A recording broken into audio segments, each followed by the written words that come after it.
we do have the T&E Twitter space, which... God, what a brutal week it's been. Crap. Oh, it was big. Yeah. It's big, so I think we're kind of going to... Oh, there's a TLDR. Oh, Dakor, you're beautiful. Oh, my God.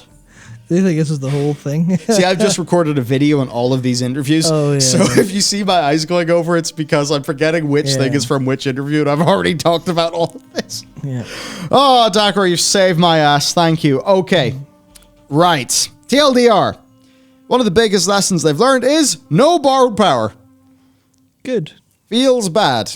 And then it feels bad when you earn it back again because you know you're just going to lose it. Yeah. They've said that for all of these end of Shadowlands changes, they're not just a band-aid, they're a philosophical shift. So where patch 8.3 learned good lessons and then they promptly forgot about all of them, this is Ian saying it's not going to be that. Nearly everything will be account-wide. Linear narrative will be optional to do on another character. Dragon riding stuff, all account-wide. If your dragon has learned more talents or traits, you don't have to earn them again in your alts. They know people are going to have level 70 alts in the first week of the expansion. It should be alt-friendly from the beginning. That is just what people want to hear. Yep. So that's great. Then for the Drakthir lore experience, TLDR there is they were made in secret by Deathwing, before he was called Deathwing, to combat a mysterious threat that we don't know about. But we will find out about that threat in their starter zone. And we may even loop back because it's more than just a starter zone. It's a part of the world, so we're probably going to go back there at endgame and perhaps have some stuff. Maybe that will be the second raid. If the first one is the primal incarnates, incarnates, whatever, maybe whatever is rumbling underneath the Isles could be that. Next, reps. Mm-hmm. Interesting. It seems like they kind of have big reps and small reps. Yeah, well, at the very least, we know there are big reps. I would at least hope that we have big stuff because we have so many races that are like inhabiting the Isles. It would be really remiss if we didn't have stuff that was like really kind of big. I mean, we'll have like the Dragonflights will all be chilling there. So it's like I imagine the Dragonflights will be big stuff, and then you'll have little bits of Tuskar and Centaur, which is just the kind of thing of that feels a bit wrathy. It sounds good to me. Maybe it's just because of Tuskar, but yeah. So there's a renown system in these.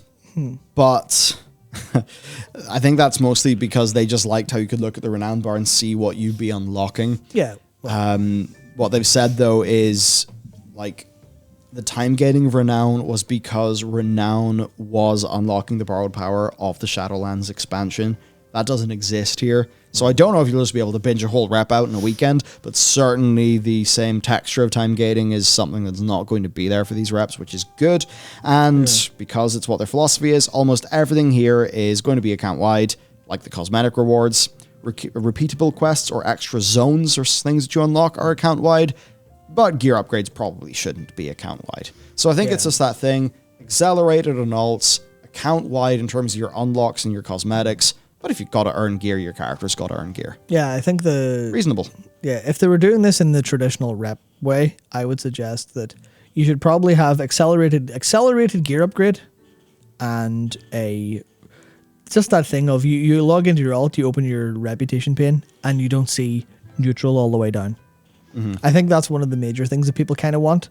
That I think is like they continually think about all of the different little bits here. And they're like, oh, well, I know the experience of like redoing stuff. But I think for so many people, it's literally, I did all of this and I'm an MMO player. So my brain's telling me to do it again. Take it away from my brain. Let me look at my rep pane and see the work I put in over the years, which is not possible if you're swapping alts, which happens for gameplay reasons as well as like a bunch of other reasons. It's like me where I look at my Paladin and I just go down before Mists, because I started playing her in Mists. I'm like, then I log into my Druid and see all the stuff before Mists and go, yay, that's what I did. Yeah. But then I go to like Legion and BFA where I didn't play them much. I'm like, fuck. So it's like that's a thing where just having like that account wide stuff would just make the experience of doing all that stuff nicer. It's not even about like the rewards or anything like that, for at least for me. It's literally just I've done that and the game tells me I haven't. But I'm not doing that again. Go fuck yourself, because that was a massive grind. I think that's kind of I think that's like a part of the player experience or what people are thinking about that hasn't been communicated very often in these interviews. It's kind of always like, but there's gear problems. You're like, fuck the gear problems, make my brain feel good. Which is basically the point of it, yeah. Basically. I think make brain feel good is quite a lot of this job.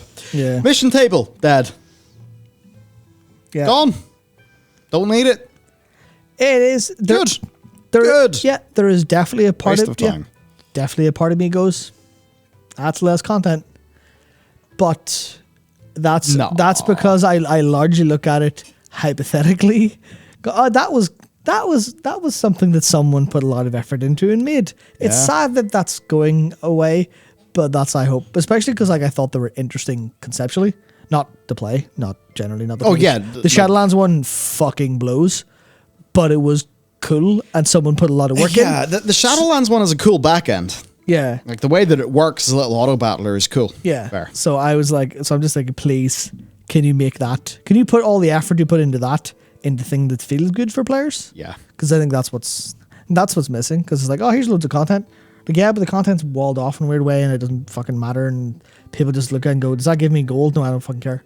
Yeah, the mission table, like they just, in ways they got worse over time in terms of how they actually fit into the game. At least you could have the bodyguards in Warlords of Draenor, where you could do a little quest line with them and they were like little characters. Yeah. And Legions felt really compelling to me because it was the class hall. And then after that, it was just like, why the fuck are we bothering? Yeah. When you look at the content associated with it and like the narrative and stuff, it's like... Yeah, even though, you know, the entire Battle for Azeroth happened on the mission table. Yeah. So for story, that bit's so fucking funny. Yeah. The flavor text of the mission table is the actual Battle for Azeroth. And we're just doing weird special forces shit out on a weird island. Yeah. Now for story. Steve says he knows where the story's going and they have a really epic ending that they think will evoke feelings from players that will invoke characters they've been adventuring with throughout the story. The expansion is about the dragons, the goals they have, the threats they face, generally more optimistic and adventurous in its tone. It was interesting. The way that this was said does make me think of like... Evidently, people are not the greatest fan of the ending of Shadowlands because it was a bit shit. And When was it? Yeah. Jailer die? Jailor is dead. Yeah, that's the ending. Yeah. N'Zoth is dead. Yeah. Right? Like the last two expansion endings are fucking blown. So, does he say that trying to kind of make players feel a bit better, feel like there's a plan? Hopefully, I'll say the narrative things I've heard thus far have sounded good. It sounds like more of a return to actual Azeroth. I'm going to kind of interject and say I really don't trust this. Because a story is not an ending. That is not the part of the story that is... I mean, it's the part of the story that should be the best.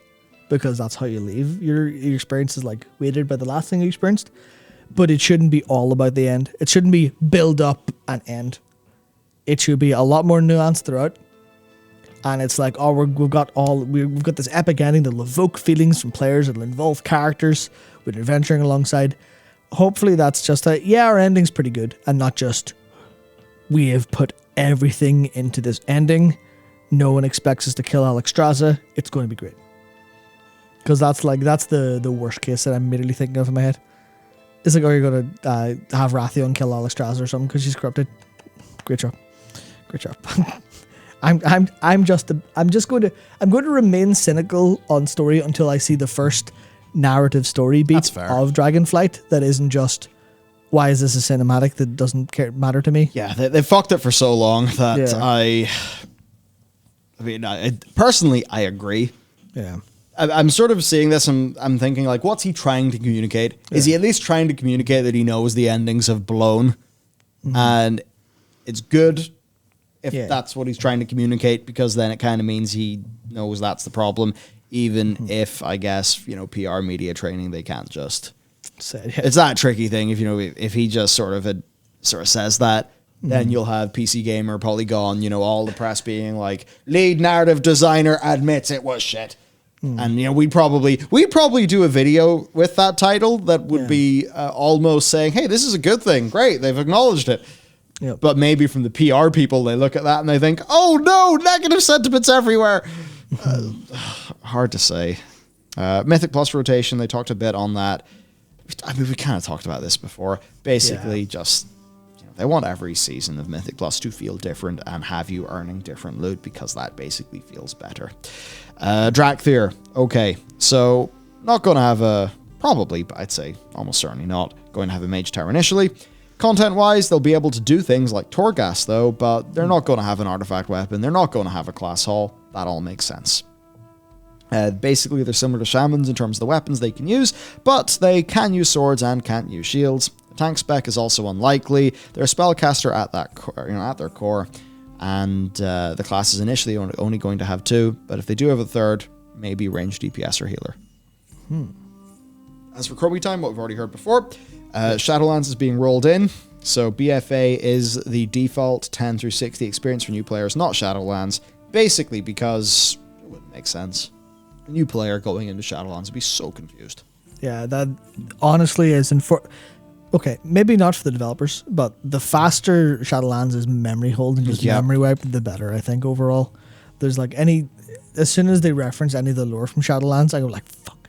Why'd you remind me of that? Yeah, damn pretty much.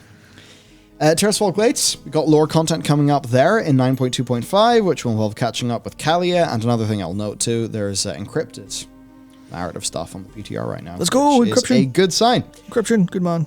Dark Ranger customizations. They like to do them when it's thematic, similar to the Night Elves in 8.1. So where there's the opportunity to do that, they want to. So that was the answer there. Maybe we'll get it. A little bit more on flying and dragon riding. Just saying that long-term flying with your mounts is still part of the plan. It should feel good from the start, and it should only get better from there. So they don't want a situation where you get this kind of like shitty gimped dragon riding at the start that feels bad, and then you unlock it getting good. That's my biggest fear. Yeah, they want it to feel great at the start, and then feel, just crazy, incredible, super powerful once it's been unlocked. Yeah, it's almost like sometimes they can feel a little bit like creatures of habit, where you're like, okay, Blizzard, we want the thing that's cool, and we don't want it. We want progression that's nice and enjoyable, and they just kind of automatically make something that's got like really annoying long progression. That's a pain in the ass. Like it's worth the progression because their habit is engagement metric stuff. It's like they fall back to, oh well, we need people logging every day, so daily logins. We need weekly gated stuff, so we'll get everything weekly. You're like, no. Please, just give us make thing cool, make things slightly cooler, because it's like the delta is like the important part in a way.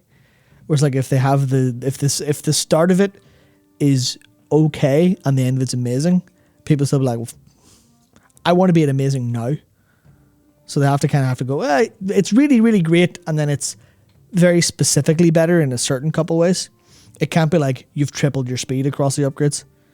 It may be like you have access to something that explodes you across. I don't know. I'm not trying to get into a bunch of ideas because I don't know what it feels like, but definitely I'm worried of them falling back to initial their own habits, but if they're aware of that, then that's fine. I guess the community constantly reminds them, that'll keep it sharp. Speaking of sharp, Alex Trask is going to be a bit sharp to some Death Knights who killed a whole bunch of red dragons. I thought you were about to go into Sharp, the TV show, but anyway. Great. Yeah, Walt Sharp. Absolutely. God save Ireland. So Alex Straza may have some cool words for the player if you're a Death Knight that participated in the Legion quest. You know the one where you went to the Ruby Sanctum and killed a bunch of red dragons? Also, by the way, you tried to get Tyrion's bones and killed a bunch of paladins. I feel like the Death Knight should get in trouble for this. Yeah, really. They need trouble. Maybe that's a weird situation where it was another Aphrosabi, let's make Bolvar really dark and edgy, bro. And maybe it doesn't pan out. I don't know. But at least this bit is being acknowledged. I do think the Paladins really should have had. Has it been acknowledged in the game? I don't remember. I think maybe, but I don't remember. All I know is they definitely because I think for a lot of DKs, that was like, oh my God. My character's finally being a Death Knight. Yeah.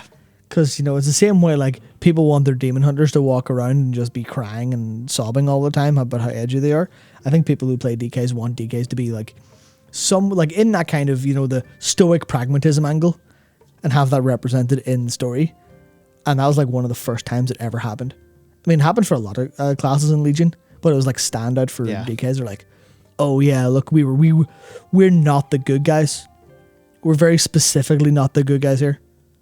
But we're doing it because we fundamentally have the same goal as the good guys. And that's like, if it gets like a hand, like, now you shouldn't have done that.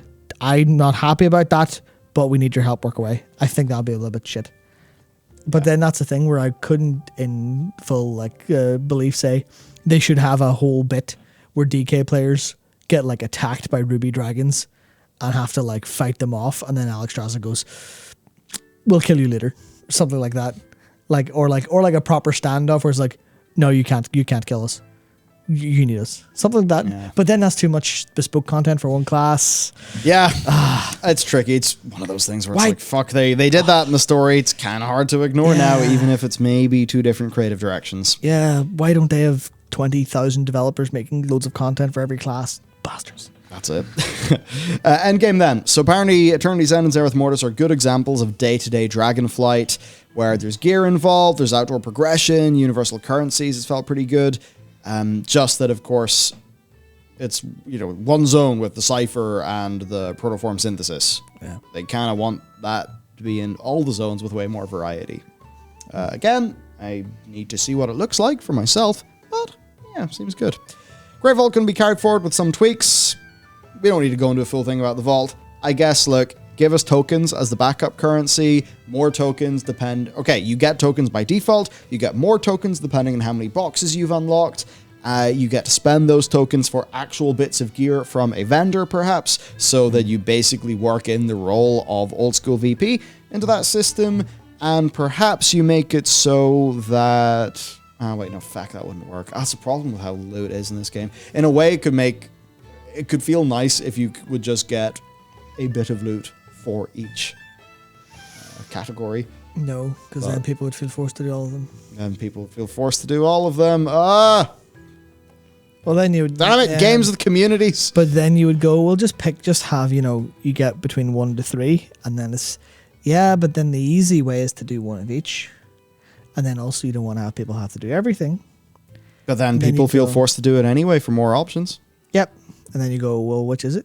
Forced to do it or not forced to do it? What degree of forced? How much do people feel coerced? Is there a barrier of coercion where it's like, we can only coerce players so much before they feel coerced? And then you're like, remove the Great Fault. No, yeah.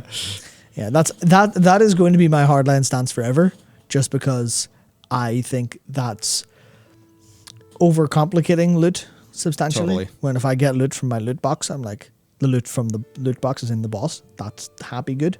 It feels earned as opposed to systematized.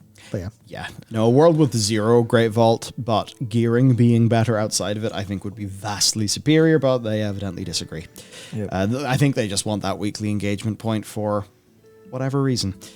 They also say they like the Creation Catalyst, but they don't have to make a new one for every patch, so perhaps Professions would be able to do that. Look, that could work. Covered. Maybe you have a BOP resource that you can do again with the work order system, which would make sense.